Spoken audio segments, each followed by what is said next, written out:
There was a time when the world trembled in the darkness of fear and the unknown. Kingdoms were falling apart, nomadic tribes were spilling blood just to survive. And in the heart of that chaos, a young warrior marched forward through the dust, each of his steps silently opening the door to a new era of history. His sword, the fire in his eyes, and the unshakable strength in his heart, these would one day become the foundation of a mighty empire. But he did not know that. He had no idea that the path ahead would reshape ages, politics, power, and destiny itself. Deep within the forests, under the shadow of the mountains, enemies waited for the perfect moment to strike. Kings and queens, warriors and slaves, all fought for survival. Betrayal hid behind every wall, and the echo of attack was the warning of every dawn. In that world, only one thing could keep a man alive: courage. Imagine how a single young man could change the entire course of history with war, strategy, and unmatched leadership.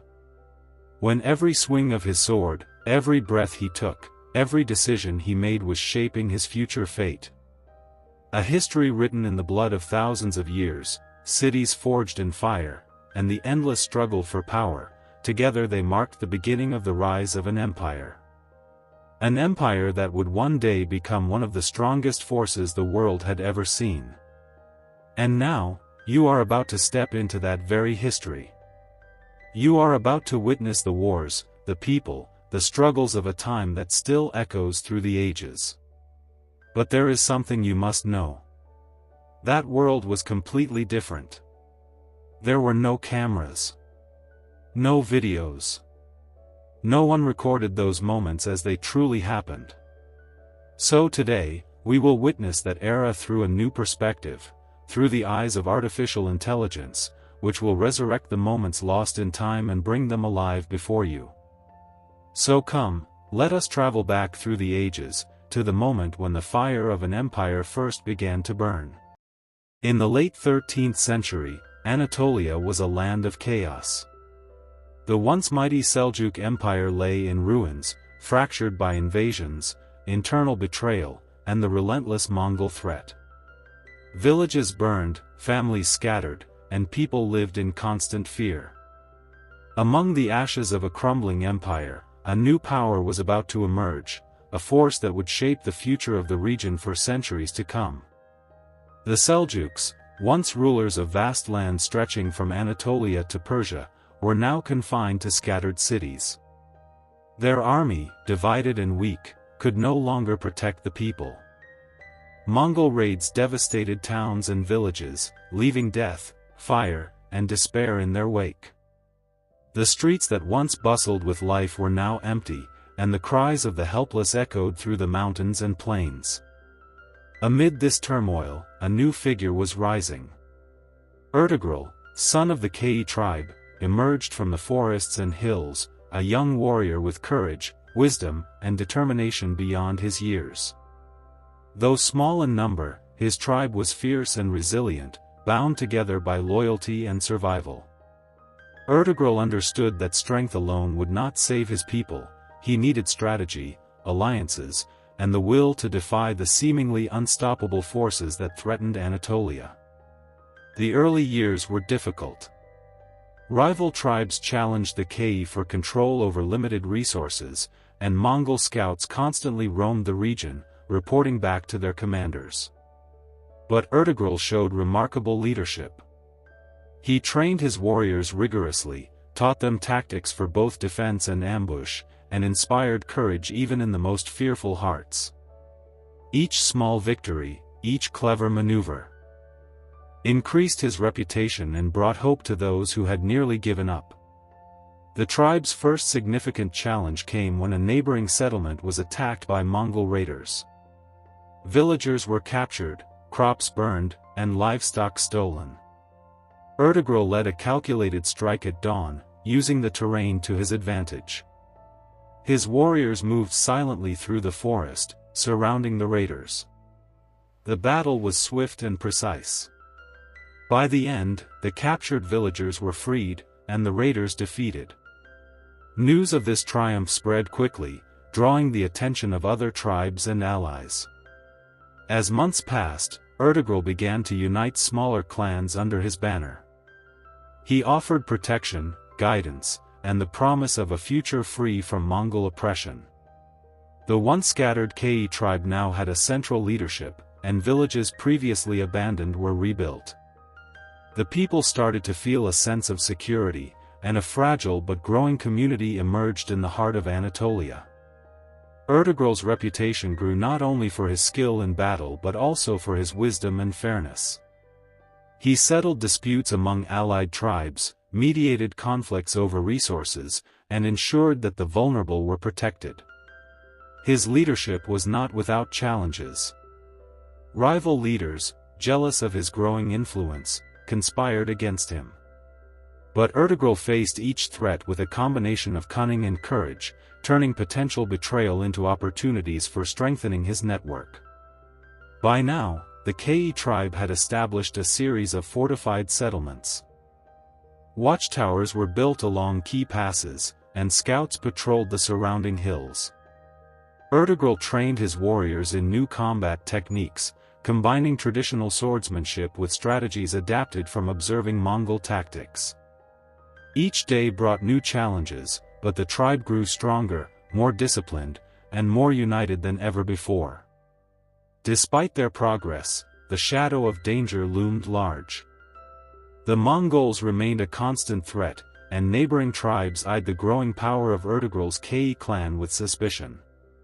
Rumors spread of alliances forming in secret, and spies infiltrated settlements to gather intelligence. Every decision Ertuğrul made carried the weight of life and death, not just for him, but for every member of his tribe. One evening, as the sun set over the mountains, Ertuğrul stood on a cliff overlooking the plains. He watched the villages he had helped rebuild and the warriors training in the fading light. In that quiet moment, he understood the magnitude of what lay ahead. The fall of the Seljuks had created a void, but from that void, a new era was rising, an era that he, Ertuğrul, would shape with his courage, wisdom, and unwavering determination. The foundation of the future Ottoman Empire was being laid not in grand palaces or vast armies, but in the hearts and minds of those who believed in a cause greater than themselves. And Ertuğrul, young warrior and visionary leader, was ready to guide his people through the storms that would come, forging a legacy that would endure for generations. As the night settled over the Anatolian plains, the fires in the villages flickered like beacons of hope. The journey had only just begun. The collapse of one empire marked the rise of another. And in the shadows of uncertainty and chaos, Ertuğrul and the Kei tribe took their first steps toward a destiny that would change the course of history forever. In the early 14th century, the Kei tribe had grown stronger under the leadership of Ertuğrul. Villages flourished, fortifications were built, and the people felt a renewed sense of hope. But the time of the young warrior had passed. The mantle of leadership was now ready to be taken up by his son, Osman, a boy born with the blood of warriors and the vision of a leader destined to create an empire. From a young age, Osman demonstrated extraordinary courage and intelligence. He watched his father navigate battles, forge alliances, and protect their people from invaders. Yet, Osman was different. While Ertuğrul focused on survival and uniting the tribe, Osman dreamed of expansion, of building something lasting, something that would outlive generations. He understood that strength alone would not be enough, he would need strategy, diplomacy, and the loyalty of those around him. The first challenge Osman faced was maintaining unity within the tribe. Some elders feared change, preferring the stability of small settlements. Others sought to test Osman's leadership, questioning his ability to command respect. Osman addressed these challenges with patience and insight, listening to the concerns of his people while subtly demonstrating his vision for the future. His actions earned him respect and loyalty, setting the stage for his rise as a leader. Meanwhile, the neighboring Byzantine territories were in decline, plagued by internal conflict and weakened defenses. Osman recognized an opportunity. With a combination of cunning diplomacy and swift, targeted strikes, he began expanding K'i influence. Villages that had once been under threat now welcomed Osman's leadership, seeing in him a protector and a visionary. Word of his victory spread, attracting more warriors to his cause. Osman's first major conquest came when a strategic Byzantine fortress on the border of their territory became vulnerable. Using intelligence gathered by scouts, Osman planned a careful assault. His forces moved under the cover of night, surrounding the fortress and cutting off all escape routes. The battle was swift and precise. The fortress fell, and its inhabitants were spared, earning Osman a reputation not only as a conqueror but also as a just and wise leader. As the years passed, Osman continued to consolidate power. He established a council of trusted advisors, organized a disciplined army, and implemented laws that ensured order within his growing domain. His vision extended beyond mere survival.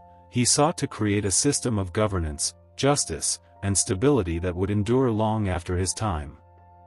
The foundation of the Ottoman state was taking shape. Alliances were key to Osman's success. He married strategically, forging bonds with neighboring tribes and influential leaders. These alliances provided not only protection but also the manpower and resources necessary for expansion. Osman understood that trust and loyalty were as important as swords and arrows in building an enduring empire. But challenges were never far away. Rival leaders sought to undermine Osman's authority, and external threats loomed in the form of Byzantine forces and other Anatolian warlords. Osman met each threat with a combination of foresight, courage, and diplomacy. Battles were fought, not just with weapons, but with intelligence, strategy, and the ability to inspire loyalty among his people. Each victory, each wise decision, strengthened his power and expanded his influence. As Osman's reputation grew, so did his ambition. He began envisioning a state that could rival any kingdom, a realm where his people could live in security and prosperity. The tribes under his leadership were no longer just scattered settlements, they were the seeds of an empire. Osman understood that true power was not just in conquest but in unity, in the ability to create a society where law, order, and culture could flourish. The final years of Osman's life were marked by both victories and careful planning for succession. He ensured that his son and heirs were trained, educated, and ready to continue the work he had begun. Osman's leadership transformed the K'i tribe from a surviving community into a formidable power poised for greatness. The foundations he laid would allow his successors to expand, conquer, and eventually establish one of the greatest empires the world had ever known, the Ottoman Empire. As the sun set over the Anatolian plains, Osman stood upon a hill overlooking his growing domain. He knew that challenges lay ahead, that wars would come and rivals would rise, but he also knew that the vision he had nurtured, of a unified, strong, and enduring state, was now within reach. The birth of an empire had begun, and history would remember Osman not only as a warrior but as the visionary founder of a legacy that would last for centuries. Osman I's death, the leadership of the growing state passed to his son, Orhan Gazi. Unlike his father, Orhan inherited not only a foundation of power but also the ambition to transform a small principality into a true state. The K'i tribe had grown stronger, their settlements fortified, and their army disciplined. But Orhan understood that survival was not enough, expansion was necessary to secure the future of his people. From the very beginning of his reign, Orhan focused on consolidating his power internally. He strengthened the administrative structure, organized taxation and law enforcement, and ensured loyalty among the tribal leaders. His vision was clear: the small dominion established by his father must evolve into a strong principality capable of challenging neighboring powers. Every decision he made was calculated, balancing diplomacy, military strategy, and internal governance. The Byzantine territories in northwestern Anatolia were weak and divided, struggling with internal conflicts and the pressure of external threats. Orhan recognized an opportunity. He launched a series of raids and skirmishes along the borders, testing the strength of the Byzantine defenses and gradually gaining control over key regions. With each conquest, Orhan carefully integrated the captured territories, winning the loyalty of local populations through a combination of fair governance and strategic alliances. The most significant achievement of Orhan's reign was the capture of Bursa. This city, strategically located and economically vital, had long resisted Ottoman control. Orhan understood that taking Bursa would not only provide a stronghold for further expansion but also symbolize the legitimacy of his rule. He meticulously planned the siege, gathering intelligence, securing supplies, and preparing his troops for the long campaign ahead. The siege of Bursa was both a test of patience and military skill. Orhan's forces surrounded the city, cutting off supplies and reinforcements. They employed a combination of direct assaults, psychological warfare, and strategic alliances with discontented factions within the city. Weeks turned into months, and the defenders grew weary, while Orhan's disciplined army maintained constant pressure. His leadership inspired unwavering loyalty among his troops, and his strategic brilliance slowly wore down the enemy. Finally, after a prolonged and calculated campaign, Bursa fell to Orhan Gazi. The city's capture marked a turning point in Ottoman history. Not only did it provide a secure capital, but it also established the Ottomans as a rising power in northwestern Anatolia. Orhan immediately set to work fortifying the city, establishing administrative offices, and integrating the local population into his growing state.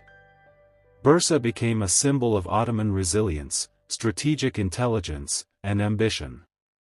Orhan's reign was also marked by diplomatic skill. He forged alliances with neighboring Turkish principalities, strengthened ties with influential leaders, and maintained a cautious but firm approach toward the Byzantine Empire. Through a combination of military prowess and diplomacy, he ensured that the Ottoman state would continue to grow without immediate threat of collapse. Under Orhan, the Janissary Corps began to take shape. He recognized the importance of a disciplined, loyal military force that could serve as the backbone of future campaigns. By recruiting and training skilled warriors, Orhan laid the groundwork for a military institution that would become central to Ottoman power for centuries. His reforms ensured that the state was not only expanding but also stable and organized. As Orhan Gazi looked over Bursa from the city walls, he understood the significance of his achievements. The dream that his father had begun, of a united, strong, and enduring state, was becoming reality. The foundations of the Ottoman Empire were no longer just a vision, they were tangible, built on strategic conquest, wise governance, and the loyalty of a growing population. The capture of Bursa was more than a military victory, it was a declaration. The Ottomans were no longer a minor tribe struggling for survival. They were a rising power, capable of shaping the political and military landscape of Anatolia. Orhan Gazi's leadership, wisdom, and ambition had transformed the dream of his father into the reality of an empire in its earliest form. As night fell over Bursa, the city's lights flickered like stars, symbolizing hope and resilience. The journey that began with a young warrior named Ertuğrul had now passed to his son Osman, and now to Orhan, each generation building upon the legacy of the last. The rise of the Ottoman state continued, stronger and more determined than ever, setting the stage for the epic expansions and legendary rulers yet to come. With Bursa secured and the foundations of the Ottoman state firmly established, the leadership passed to Orhan Gazi's son, Murad I. Unlike his predecessors, Murad faced a world that was rapidly changing. The balance of power in the Balkans and Anatolia was shifting, and the Ottoman principality was no longer a small, isolated state.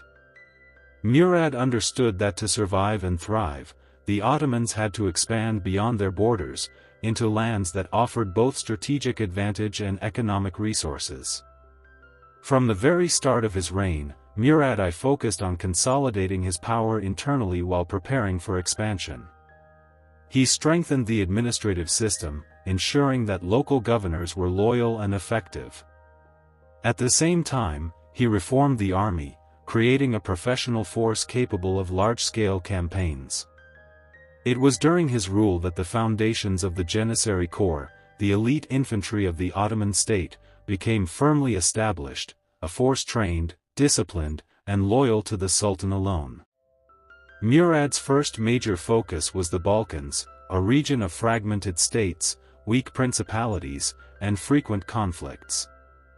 The Byzantine Empire in the region was in decline, and local lords often fought among themselves. Murad saw an opportunity. Through a combination of military campaigns and strategic alliances, he began extending Ottoman influence across key territories. Fortresses were captured, borders secured, and villages were integrated into the growing Ottoman state. One of Murad's earliest and most significant battles came against the Serbian forces at the Battle of Maritsa. The Serbian lords, confident in their strength, underestimated the Ottomans' tactical ability. Murad employed a combination of feigned retreats, night attacks, and coordinated strikes, catching the enemy completely off guard. The result was a decisive victory, establishing Ottoman dominance in the region and sending a clear warning to neighboring rulers. Murad I was not only a brilliant strategist but also a shrewd diplomat. He understood the importance of alliances, marriages, and political agreements in consolidating power. By forging relationships with local rulers, while also demonstrating military might when necessary, Murad created a delicate balance that allowed the Ottomans to expand without provoking a united opposition. His blend of diplomacy and force became a hallmark of Ottoman policy for centuries to come. Under Murad's leadership, the Ottoman state grew into a formidable power. Fortresses were reinforced, roads and trade routes were secured, and towns under Ottoman control began to flourish. The administration was professionalized, taxes organized, and local disputes resolved with justice and fairness, earning the loyalty of the conquered peoples. Murad understood that conquest alone could not create an empire. Governance, law, and stability were equally important. As the Ottomans' power extended further into the Balkans, Murad faced internal challenges as well. Some factions within the empire resisted centralization, while others sought personal gain through rebellion or corruption. Murad confronted these challenges decisively, ensuring that the state remained united and focused on its long-term goals. His leadership inspired loyalty and fear in equal measure, a combination necessary for a growing empire surrounded by rivals. Murad I also expanded the Ottoman navy, recognizing the importance of controlling the seas for trade and military advantage. Coastal towns were brought under control, and the Ottomans began projecting their influence across the Aegean and Adriatic seas. These strategic moves not only increased wealth but also established the Ottomans as a power to be reckoned with both on land and at sea. By the end of his reign, Murad I had transformed the Ottoman principality into a true regional power. From the fortified walls of Bursa to the battlefields of the Balkans, his leadership ensured that the empire would continue to grow long after his time. The foundations of administration, military, and diplomacy he laid would guide future sultans, providing the tools and vision necessary for the Ottomans to become one of the greatest empires in history. As Murad stood upon a hill overlooking the lands he had secured, he reflected on the journey of his people.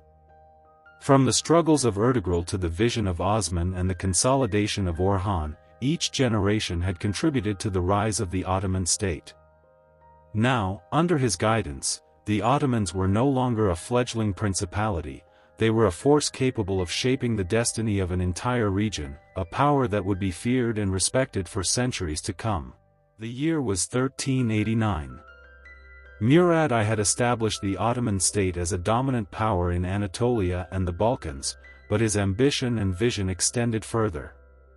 To secure his empire and project Ottoman influence deeper into Europe, Murad faced a formidable adversary, the Serbian forces, led by Prince Lazar, who had united local lords to resist Ottoman expansion. The stage was set for one of the most decisive and legendary battles in Balkan history, the Battle of Kosovo. As both armies prepared for confrontation, the plains of Kosovo became a field of tension, anticipation, and fear. The Ottomans, disciplined and well-trained, formed their lines with precision. Soldiers drilled relentlessly under the guidance of commanders who had mastered Murad's strategies. Across the field, the Serbian army, fueled by nationalism and a desire to defend their lands, organized with fierce determination. These were men fighting not only for territory but for their identity and freedom. Murad I understood that victory required more than sheer numbers, it demanded strategy, timing, and the ability to inspire courage in his troops. He positioned his forces with meticulous care, the flanks were reinforced with elite cavalry, the center held by disciplined infantry, and reserves ready to exploit any weakness in the enemy's formation. Psychological warfare played a role as well, banners, drums, and war cries echoed across the plains, aiming to intimidate and unnerve the Serbian forces. The battle began at dawn. The clash of swords, the thunder of hooves, and the roar of men filled the air. For hours, neither side gained a decisive advantage. Murad moved along the lines, rallying his soldiers, making adjustments, and personally demonstrating the courage he expected from his men. The Serbians fought valiantly, their ranks holding firm against repeated Ottoman assaults, but Murad's strategic brilliance gradually began to tip the balance. As the day progressed, the tide turned.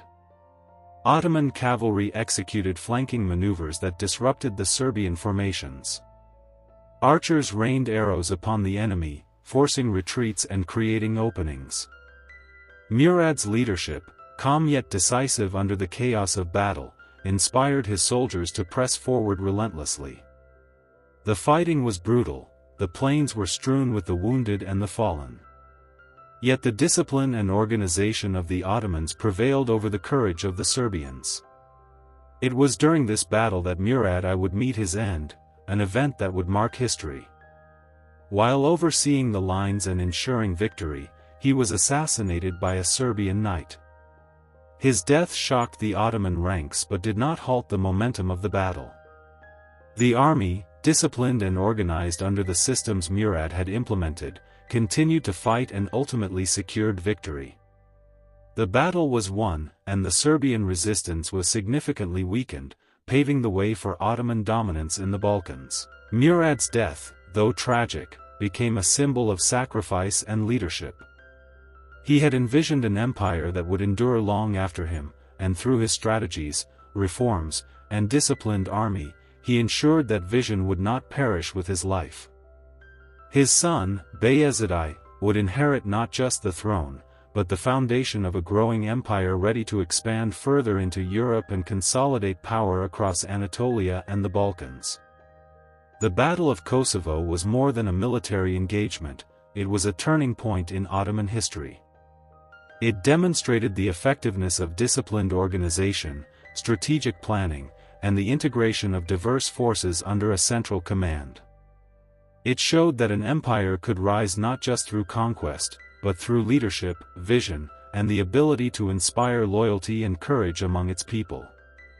As the sun set over the plains of Kosovo, the Ottoman banners waved over the battlefield, signaling victory. The cost had been great, and the loss of Murad I left a somber shadow, but the empire he had built continued to grow stronger. The stage was now set for Bayezid I, known as the Thunderbolt, to take the reins of an empire on the rise, continuing the legacy of his father and forging the path for centuries of Ottoman power and influence. Bayezid I, known to history as the Thunderbolt, ascended to the Ottoman throne after the death of his father, Murad I. His reign began with a vision of rapid expansion and consolidation of the empire across Anatolia and the Balkans. With his disciplined army and unyielding ambition, Bayezid aimed to secure Ottoman dominance and strike fear into any rival who dared challenge his authority. But the world was changing, and with opportunity came formidable threats. From the east, a new power was rising, Timur, the legendary Turco-Mongol conqueror whose campaigns had already reshaped vast regions of Central Asia and Persia. Timur was a master strategist and a ruthless warrior, feared across continents for his ability to crush empires and leave devastation in his wake. Bayezid's growing empire now faced a challenge unlike any before. The tension between these two powers escalated as Bayezid expanded into Anatolian territories controlled by local beyliks, some of which had pledged allegiance to Timur. Timur, recognizing the threat posed by a strong Ottoman state on his western borders, prepared for confrontation. The stage was set for a clash of titans, a battle that would decide the fate of an empire and leave a lasting mark on history. Bayezid, confident in his military prowess, marched his forces into Anatolia. His army was disciplined, experienced, and battle-hardened, accustomed to victory under his father's legacy. Yet Timur's reputation as a conqueror preceded him, and the Ottoman commanders understood that this battle would require every ounce of strategy, courage, and endurance they possessed. The confrontation came at Ankara. Bayezid's forces took position on the plains, forming lines with careful precision. Timur's army, vast and diverse, advanced with unparalleled coordination, combining cavalry, archers, and infantry in a relentless assault. The clash was monumental. The thunder of hooves, the clash of swords, and the cries of soldiers filled the air, creating a battlefield chaos unlike any the Ottomans had experienced. Despite their discipline, Bayezid's forces struggled against Timur's overwhelming numbers and superior tactics. The battlefield became a test of endurance and strategy. Bayezid himself led from the front, demonstrating courage and inspiring his soldiers to hold the line. But Timur's maneuvers were relentless. Feigned retreats, flanking attacks, and sudden cavalry charges began to disrupt Ottoman formations, causing confusion and panic in certain sections of the army. The battle raged for hours, with both sides suffering heavy losses. Bayezid's leadership prevented complete collapse, but the momentum of Timur's forces proved decisive. Ultimately, the Ottoman army was encircled and crushed. Bayezid was captured, marking an unprecedented moment in Ottoman history. The Sultan, the mighty Thunderbolt, was now a prisoner of a rival conqueror. The consequences of this defeat were immense. Anatolia was plunged into chaos, local beyliks vied for power, and the Ottoman state faced the threat of fragmentation. Yet even in captivity, Bayezid's legacy endured. His strategic vision, administrative reforms, and disciplined army had laid a foundation that would survive beyond this catastrophic loss. Testaries. His son, Mehmed, and leaders would eventually rebuild and expand the empire, ensuring that Timur's victory did not erase the Ottoman presence from history. The clash between Bayezid and Timur was more than a battle, it was a collision of ambition, strategy, and destiny. It demonstrated the limits of even the most disciplined armies against overwhelming force, and it highlighted the importance of vision and leadership in sustaining an empire. The Battle of Ankara would be remembered as both a tragedy and a turning point, a moment when the Ottoman state faced annihilation yet survived to rise again stronger than before. As the sun set over the blood-soaked plains of Ankara, Timur's banners waved in triumph, and Bayezid's captivity marked the end of an era. But history had already set the stage for the next chapter, a resurgence that would see the Ottoman Empire overcome defeat, consolidate power, and continue its relentless rise toward becoming one of the greatest empires the world had ever known.